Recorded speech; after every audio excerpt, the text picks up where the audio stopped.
This is a little introduction to the first Navy reunion that Pearl and I attended. 15 Navy reunions. This is the first one we attended, and I have a couple pages here I'd like to read to you. And it's entitled, actually, The Reunion by Jem Stefanik. Recently, my wife Pearl and I flew to San Antonio, Texas for the 9th reunion of the USS Ross, DD 563. Upon arriving at our destination, the St. Anthony Crown Plaza Hotel, we found our room, number 655, very large, with 2 bathrooms, 2 double beds, 2 desks, and a large chandelier. Boy, Texas is big. The next day we left on a bus tour to the hill country.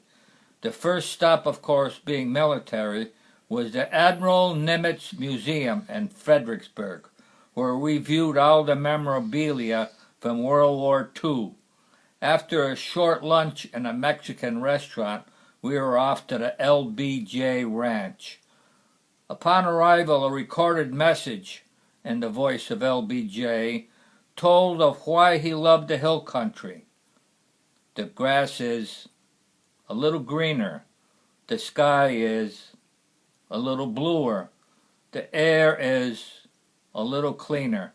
The river a little purer. And a serenity of only God can give.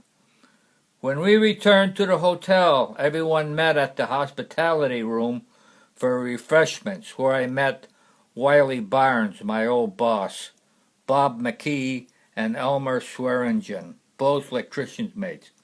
We exchanged old sea stories and reminisced of our time on the Ross.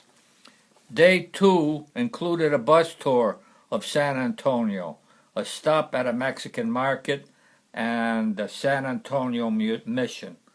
Finally, a stop took us to an old German flour mill. Back to the hotel, we make ready for all the important banquet. After all the introductions and pleasantries, our dinner was served. Cornish game hen for me, black and red snapper for Pearl. A raffle and a social hour followed. Day 3 saw a farewell gathering and a continental breakfast, where I talked to 3 original crew members who boarded the Ross in Seattle in 1944 and entered the World War II in the Pacific. While the Ross was bombarding an enemy island, she struck 2 enemy mines and almost at the point of going under.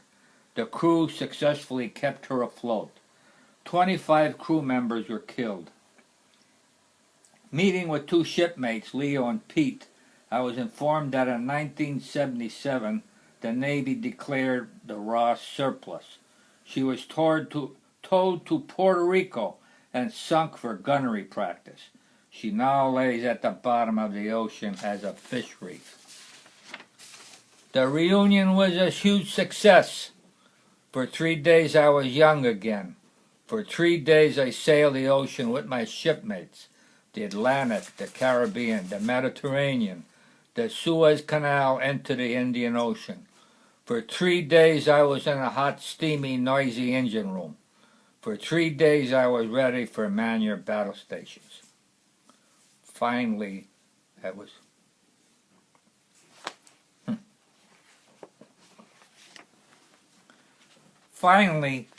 James F. Stefanik, MM3, USN, 444-2751, USS Ross, DD 563. The year was 1956.